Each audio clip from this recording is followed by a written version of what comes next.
বৌমা ব্রাজিল এবং শাশুড়ি আর্জেন্টিনা সাপোর্ট করলে তো এরকমটাই হবে। দেখেন কি একটা অবস্থা, দেখলে বুঝতে পারবেন।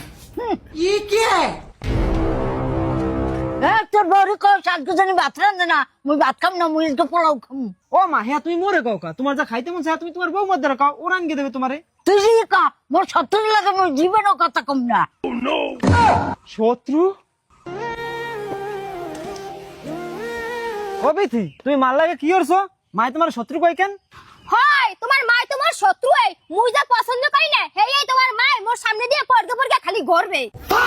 কি এই খেলা লাগে তোমরা দুজনের শত্রু হয়ে গেলা? তোমার কবিতা দিয়ে কত প্রেম প্রীতি ছিল। এই খেলা লাগে হে মোর শত্রু আর আমি হের শত্রু। এই আর্জেন্টিনার বিপক্ষে যে যাবে হের মাথা মুই একাই থাল দিয়ে পিড়াইয়া ভাঙ্গেলাম। হে মোর হাউরিয়ক আর মোর বড় বুঝছো তুমি? এই নে দেখ, এই দেখলে হাড়ির ব্যাটটা বাইরে, এই ব্যাটটার তোর টাকা নাই। কেন মা, মুই এবার কি করছি? তুই কিছু করিস নাই মানে?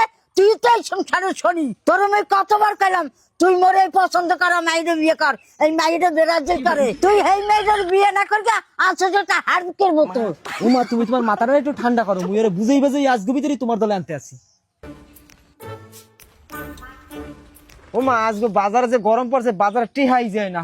বৌমা, ওই মোর ফলাটা বাজার তাই আরে কিছু খাইতে দাও তো। ওগো আগে মাইরেই দেই কও, মাই তোমাকে ঘরের মুরব্বি না। হ্যাঁ এই তো ঠিক আছে, এই রুমে তোমরা দুজনে মিলগে মিশকে থাকো, তাহলে তোমাকে দুজনের ভিতরে আর কোনো সময় ঝগড়া ঝামেলা হবে না। দাও মায়ের আগে দাও। এই নেন মা 7 আপ খান। পুরি ভগবান রে, আজকে মনে হয় মুই এর বাড়িতে থাকতাম না।